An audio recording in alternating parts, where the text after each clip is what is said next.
नमस्कार, vision IAS के news today के इस अंक में आप सभी का स्वागत है। इस अंक में हम आपके लिए लेकर आए हैं यूपीएससी परीक्षा की दृष्टि से महत्वपूर्ण कुछ अहम खबरें। इस अंक के साथ मैं हूँ दिव्या तोमर। राज्यसभा में बांध सुरक्षा विधेयक 2019 पारित किया गया। सरकार ने स्मार्ट सिटीज मिशन की समय सीमा को वर्ष 2021 की अंतिम तिथि से बढ़ाकर वर्ष 2023 किया। सीएससी की रिपोर्ट में तापीय विद्युत संयंत्रों के लिए प्रदर्शन, उपलब्धि और व्यापार यानी पैट योजना में विसंगतियों का उल्लेख किया गया। संसदीय समिति की रिपोर्ट दूर संचार सेवाओं या इंटरनेट का निलंबन और उसका प्रभाव को संसद में प्रस्तुत किया गया। सरकार ने कहा मार्च 2022 तक 4 विमानपत्तनों पर फेशियल रिकॉग्निशन टेक्नोलॉजी को लागू किया जाएगा। और केरल की वर्ष 2018 की बाढ़ में कैग की रिपोर्ट में राज्य द्वारा बाढ़ प्रबंधन में गंभीर खामियां पाई गईं। और अब खबरें विस्तार से। अगली खबर अवसंरचना ढांचे के विकास से संबंधित है। राज्यसभा में बांध सुरक्षा विधेयक 2019 पारित किया गया। इस विधेयक को 2 अगस्त 2019 को लोकसभा ने पारित कर दिया था और इसके बाद इसे संसदीय चयन समिति को भेज दिया गया था। वर्तमान में एक केंद्रीय कानून के अभाव में सुरक्षा विनिमय राज्य के अनुसार अलग अलग है। जल राज्य सूची का विषय है। केंद्र ने अंतर्राज्यीय नदियों और नदी घाटियों से संबंधित संविधान के अनुच्छेद 246 के तहत ये विधेयक प्रस्तुत किया है। इस विधेयक की कई प्रमुख विशेषताएं हैं। ये देश में सभी बड़े बांधों की पर्याप्त निगरानी, निरीक्षण, संचालन और रखरखाव सुनिश्चित करता है ताकि बांध विफलता से संबंधित आपदाओं को रोका जा सके। इसके अंतर्गत बांध स्वामियों को बांध संरचना की समय समय पर मरम्मत और रखरखाव के लिए संसाधन उपलब्ध कराने की जरूरत होगी। ये उभरती जलवायु परिवर्तन संबंधी चुनौतियों की वजह से बांध सुरक्षा को संबोधित करता है। इस विधेयक का उल्लंघन करने पर कठोर दंड का प्रावधान भी किया गया है। इस कानून का काफी महत्व है क्योंकि भारत में बड़ी संख्या में बांध हैं। चीन और अमेरिका के बाद भारत विश्व का तीसरा सबसे अधिक बांध वाला देश है। इसके अलावा पुराने बांधों की सुरक्षा भी एक महत्वपूर्ण मुद्दा है।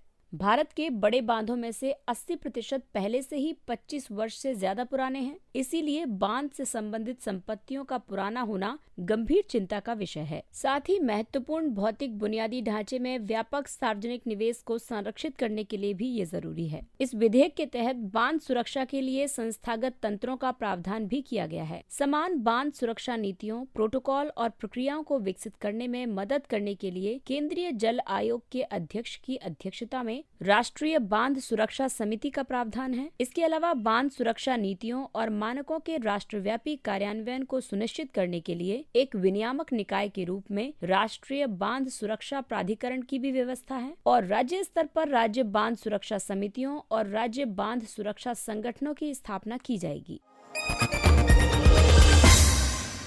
अगली खबर स्मार्ट सिटीज से संबंधित है। सरकार ने स्मार्ट सिटीज मिशन की समय सीमा को वर्ष 2021 की अंतिम तिथि से बढ़ाकर वर्ष 2023 किया। ये कदम कोविड-19 महामारी की वजह से रुके हुए विकास की पृष्ठभूमि में और अगस्त में नीति आयोग की स्मार्ट सिटीज के मुद्दे पर आई रिपोर्ट के आधार पर उठाया गया है। नीति आयोग ने ये पाया है कि कई सतत विकास लक्ष्यों की पूर्ति स्मार्ट सिटी परियोजनाओं द्वारा की जा रही थी और इस दिशा में कार्य को और गहन करने की आवश्यकता है। स्मार्ट सिटीज मिशन आवासन और शहरी कार्य मंत्रालय ने शुरू किया। इसका उद्देश्य ऐसे शहरों को बढ़ावा देना है जो प्रमुख अवसंरचना, स्वच्छ और सतत वातावरण प्रदान कर सके। साथ ही अपने नागरिकों को स्मार्ट समाधानों के माध्यम से जीवन की एक अच्छी गुणवत्ता प्रदान कर सके। आपको बता दें कि स्मार्ट सिटी की कोई मानक परिभाषा नहीं है। ये मिशन केंद्र प्रायोजित योजना के रूप में संचालित है। केंद्र सरकार 5 वर्षों में 48,000 करोड़ रुपए और प्रति शहर प्रति वर्ष औसतन 100 करोड़ रुपए प्रदान करेगी। राज्य या शहरी स्थानीय निकायों द्वारा समान राशि प्रदान की जाती है। स्मार्ट सिटी मिशन की वर्तमान स्थिति देखें तो स्मार्ट शहरों के लिए 5,000 से अधिक परियोजनाओं में से 49% अपूर्ण स्थिति में है। इसके तहत लगभग 23% धनराशि ही जारी की गई है, जिसके लिए टेंडर जारी कर दिए गए हैं। हालांकि स्मार्ट सिटी मिशन से जुड़े कई मुद्दे भी हैं, जैसे कि संस्थागत और संरचनात्मक मुद्दे, वित्त पोषण से संबंधित बाधाएं,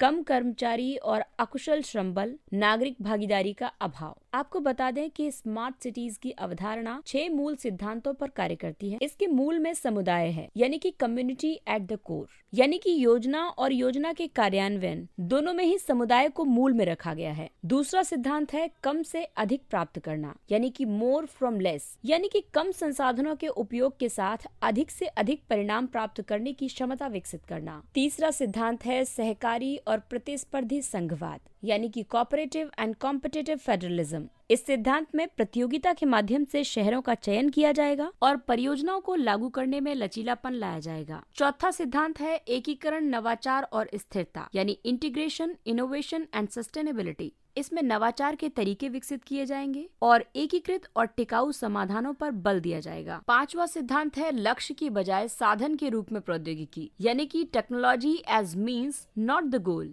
ताकि शहरों के संदर्भ में प्रौद्योगिकी का सावधानी पूर्वक चयन किया जाए। और अंतिम है कन्वर्जेंस, यानी कि अभिसरण। इसके तहत क्षेत्रीय और वित्तीय दोनों कन्वर्जेंस पर ध्यान दिया जाएगा।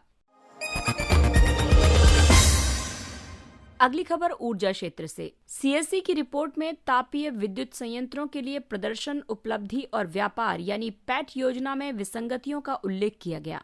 गैर लाभकारी केंद्र के रूप में स्थापित centre for science and environment की रिपोर्ट के मुताबिक पिछले दशक में पैट योजना के तहत तापीय विद्युत संयंत्रों से उत्सर्जित होने वाले कुल कार्बन डाइऑक्साइड उत्सर्जन का केवल 1-2% ही कम हो पाया है। तापीय विद्युत संयंत्र का सबसे उदार लक्ष्य था, इसके बावजूद इसने अन्य क्षेत्रों की तुलना में लक्ष्य को पूरा करने में कमजोर प्रदर्शन किया है। रिपोर्ट में ये पाया गया है कि गैर पारदर्शिता, शिथिल लक्ष्य और समय सीमा की अनदेखी की वजह से पैट योजना अक्षम सिद्ध हुई है। सीएससी का ये विश्लेषण इसलिए भी महत्वपूर्ण है क्योंकि औद्योगिक क्षेत्र भारत में सबसे ज्यादा ऊर्जा का उपभोग करता है। पैट योजना को वर्ष 2008 में बढ़ी ऊर्जा दक्षता के लिए राष्ट्रीय मिशन के तहत आरंभ किया गया था। इसे भारतीय उद्योगों में ऊर्जा दक्षता में सुधार करने और इसके परिणाम स्वरूप ग्रीन हाउस गैस उत्सर्जन को कम करने के लिए प्रस्तुत किया गया था। आपको बता दें कि बढ़ी ऊर्जा दक्षता के लिए राष्ट्रीय मिशन जलवायु परिवर्तन पर राष्ट्रीय कार्य योजना के तहत एक योजना है। इसके अंतर्गत तापीय विद्युत संयंत्र, सीमेंट, एल्यूमिनियम, लोहा और इस्पात, लुगदी और कागज,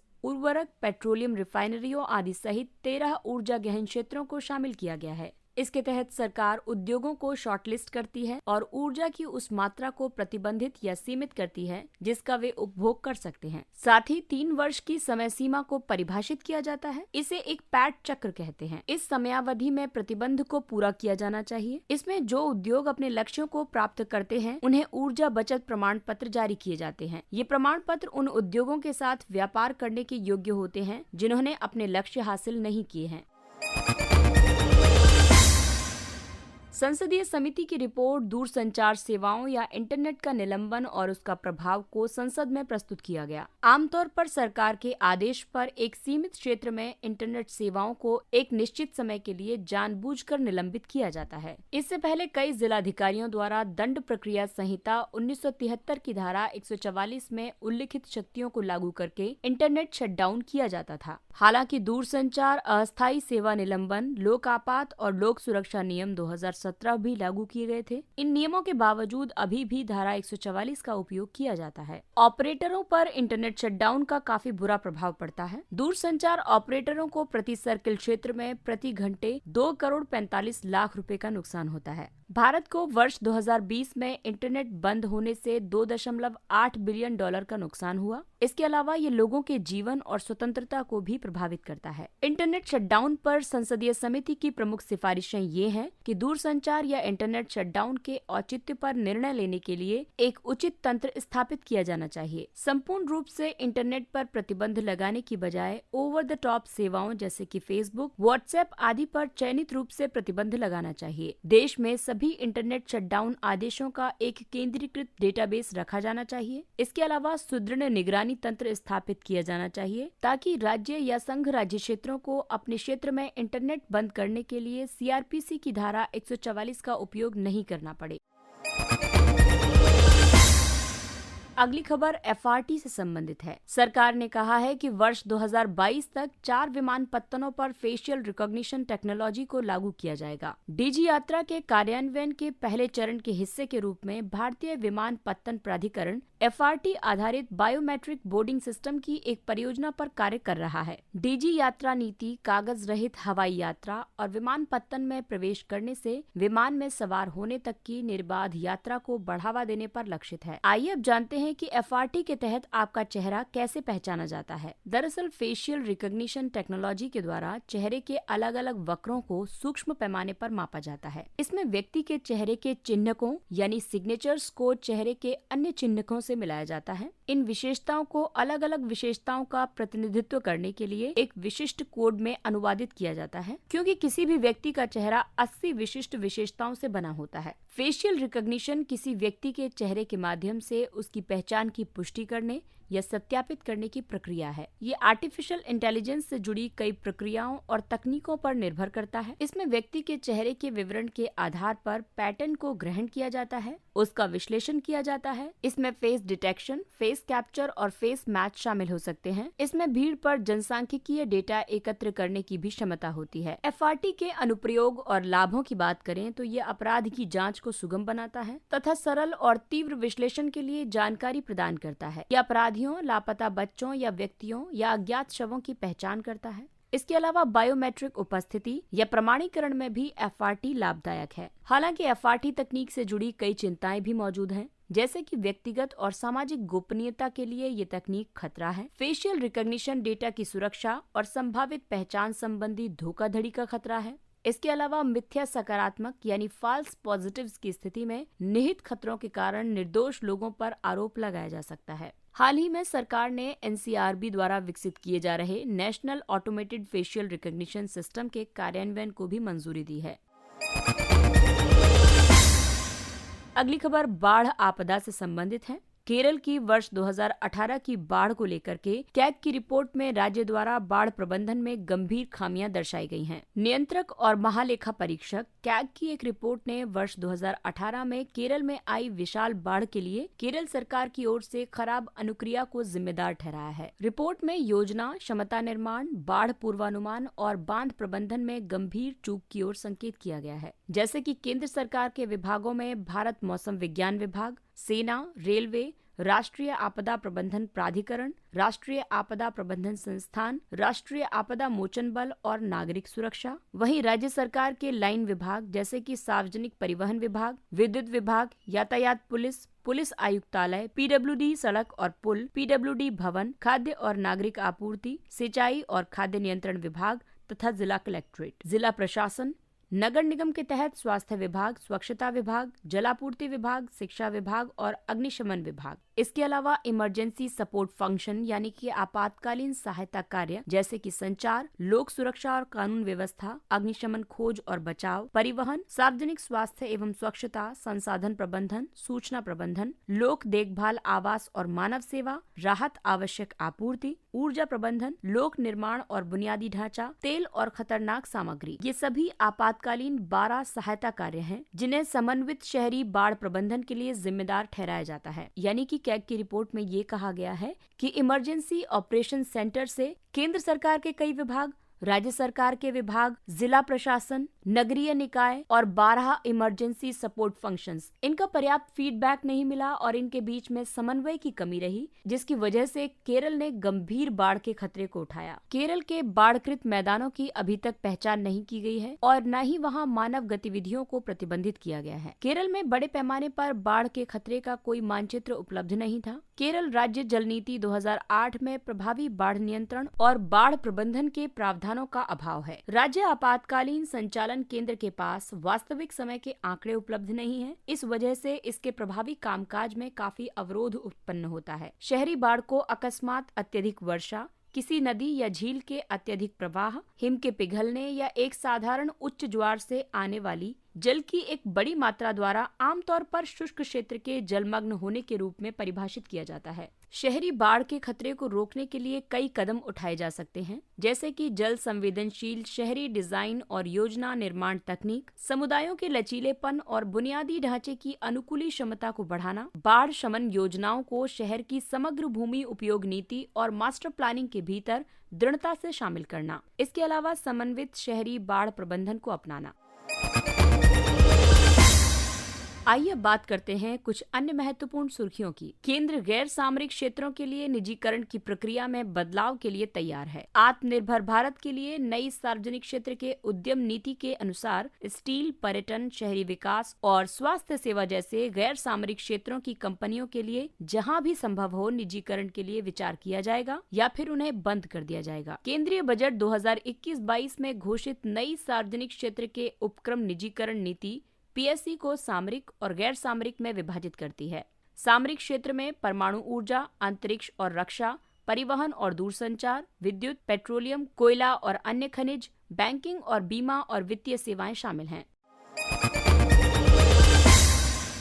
गैर जीवाश्म ईंधन से विद्युत क्षमता। भारत ने गैर जीवाश्म ईंधन स्रोतों से संस्थापित विद्युत क्षमता के 40% महत्वाकांक्षी लक्ष्य को प्राप्त कर लिया है। नवीन और नवीकरणीय ऊर्जा मंत्रालय के अनुसार कुल गैर जीवाश्म ईंधन आधारित संस्थापित ऊर्जा क्षमता 156.83 गीगावाट है और कुल संस्थापित विद्युत क्षमता 390 गीगावाट है। आपको बता दें कि सरकार ने ग्लासगो में आयोजित हुए कोप 26 सम्मेलन में वर्ष 2030 तक गैर जीवाश्म ईंधन स्रोतों से 500 गीगावाट विद्युत क्षमता प्राप्त करने के लक्ष्य की घोषणा की थी। नियो बैंक केवल ऑनलाइन वित्तीय प्रौद्योगिकी फिनटेक कंपनियां हैं। ये पूरी तरह से डिजिटल रूप से या मोबाइल ऐप के माध्यम से संचालित होती हैं। उदाहरण के लिए रेजर पे एक्स, एपीफी आदि। नियो बैंक ग्राहकों को व्यक्तिगत सेवाओं की एक श्रृंखला की पेशकश करने के लिए प्रौद्योगिकी और कृत्रिम बुद्धिमत्ता का लाभ उठाकर पारंपरिक बैंकिंग प्रणाली को बाधित कर रहे हैं। संबंधित अवधारणा के रूप में चैलेंजर बैंक भी बैंकिंग प्रक्रिया को सुव्यवस्थित करने के लिए प्रौद्योगिकी का लाभ उठाते हैं। हालांकि उनकी भौतिक शाखाएं भी होती हैं। वे पारंपरिक बैंकों से इस अर्थ में अलग हैं कि उनकी उपस्थिति बहुत सीमित है। भारतीय सार्स-कोव-2 जीनोम कंसोर्टियम इंसाकोग ने सिफारिश की है कि 40 वर्ष से अधिक आयु के लोगों के लिए बूस्टर डोज या तीसरी खुराक पर विचार किया जाए। इंसाकोग को संयुक्त रूप से स्वास्थ्य और परिवार कल्याण मंत्रालय, जैव प्रौद्योगिकी विभाग, वैज्ञानिक तथा औद्योगिक अनुसंधान परिषद और भारतीय आयुर्विज्ञान अनुसंधान परिषद द्वारा स्थापित किया गया है। ये नेटवर्क देश भर में सार्स-कोव-2 वायरस का संपूर्ण जीनोम अनुक्रमण करता है। इससे ये समझने में मदद मिलती है कि वायरस कैसे फैलता है और विकसित कैसे होता है। ये सार्वजनिक स्वास्थ्य की प्रतिक्रिया में सहायता के लिए भी जानकारी प्रदान करता है। मुल्ला पेरियार बांध। केरल सरकार ने तमिलनाडु के पूर्व चेतावनी के बिना मुल्ला पेरियार बांध से पानी छोड़ने पर चिंता प्रकट की है। मुल्ला पेरियार बांध केरल में मुल्लायर और पेरियार नदियों के संगम पर स्थित 123 वर्ष पुराना बांध है। 199 वर्षों के लिए वर्ष 1886 में हुए लीज करार के बाद से इसके संचालन और रखरखाव का उत्तरदायित्व तमिलनाडु सरकार के पास है। इस बांध का उद्देश्य पश्चिम की ओर प्रवाहित होने वाली पेरियार नदी के जल को पूर्व में तमिलनाडु के शुष्क वृष्टि छाया क्षेत्रों की ओर मोड़ना है। चक्रवात जवाद। ओडिशा सरकार चक्रवात जवाद से बचाव की तैयारी कर रही है। इस चक्रवात के ओडिशा और आंध्र प्रदेश के तटों से टकराने की संभावना है। जवाद नाम सऊदी अरब के सुझाव के अनुसार है और अरबी में इसका मतलब है उदार या दयालु। पाइका विद्रोह। हाल ही में केंद्र सरकार ने कहा है कि पाइका विद्रोह को प्रथम स्वतंत्रता संग्राम नहीं कहा जा सकता है। वर्तमान में सन 1857 के भारतीय विद्रोह को ब्रिटिश शासन के खिलाफ प्रथम स्वतंत्रता संग्राम कहा जाता है। पाइका विद्रोह एक सशस्त्र विद्रोह था जो ब्रिटिश ईस्ट इंडिया कंपनी के खिलाफ ओडिशा में हुआ था। पाइका ओडिशा के गजपति शासकों के पारंपरिक भूस्वामी लड़ाके थे। पाइका समुदाय के पास लगान मुक्त भूमि थी जो उन्हें खुर्दा राज्य में उनकी सैन्य सेवा के लिए प्रदान की गई थी। अंग्रेजों के आगमन और औपनिवेशिक शासन की स्थापना ने नई भू राजस्व व्यवस्था का गठन किया। इसके कारण पाइका समुदाय अपनी संपत्ति से वंचित हो गए थे। वे बख्शी जगबंधु के नेतृत्व में सन 1817 में एकजुट हुए। निजामुद्दीन बस्ती को 2 यूनेस्को पुरस्कार। दिल्ली की निजामुद्दीन बस्ती में संरक्षण पहल ने 2 श्रेणियों उत्कृष्टता पुरस्कार 2021 और सतत विकास पुरस्कार के लिए विशेष मान्यता के तहत यूनेस्को पुरस्कार प्राप्त किए हैं। परियोजना के तहत सूफी संत हजरत निजामुद्दीन औलिया के 14वीं सदी के मकबरे के आसपास 20 से अधिक ऐतिहासिक स्मारकों का जीर्णोद्धार किया गया था। ये पुरस्कार कई कार्यों के लिए प्रदान किया जाता है। ये पुरस्कार जिन कार्यों के लिए प्रदान किया जाता है उनमें शामिल है विरासत को सतत विकास एजेंडे के केंद्र में रखने में उत्कृष्ट उपलब्धि, एक नवोन्मेषी जन सार्वजनिक निजी भागीदारी मॉडल के माध्यम से विशेष रूप से महिलाओं और युवाओं के लिए प्रमुख सामाजिक आर्थिक चुनौतियों को नियंत्रित करना और स्वास्थ्य, शिक्षा तथा कल्याण में सुधार करना। हॉर्नबिल महोत्सव ये नागालैंड की देशज योद्धा जनजातियों के सबसे बड़े समारोह में से एक है। इसे प्रतिवर्ष दिसंबर महीने के प्रथम सप्ताह में आयोजित किया जाता है। इस त्योहार का उद्देश्य नागालैंड की समृद्ध संस्कृति को पुनर्जीवित करना और उसका संरक्षण करना है। साथ ही इसकी प्रभावशाली और शानदार प्रथाओं और परंपराओं को प्रदर्शित करना है। इस त्योहार का नाम हॉर्नबिल के नाम पर रखा गया है, जो राज्य में सबसे अधिक पूजनीय पक्षी प्रजातियों में से एक है। इसका महत्व कई आदिवासी सांस्कृतिक अभिव्यक्तियों, गीतों और नृत्यों में दर्शाया गया है। इसके साथ ही ये अंक समाप्त होता है। अगले अंक में फिर मुलाकात होगी कुछ अन्य महत्वपूर्ण खबरों के साथ। तब तक सावधानी बरतिए, क्योंकि कोरोना अभी समाप्त नहीं हुआ है। इसलिए मास्क पहने, सुरक्षित दूरी बनाए रखें, हाथ और चेहरा साफ रखें और टीकाकरण अवश्य करवाएं। और अब हमें यानी विजन IAS की पूरी टीम को दीजिए इजाजत। नमस्कार।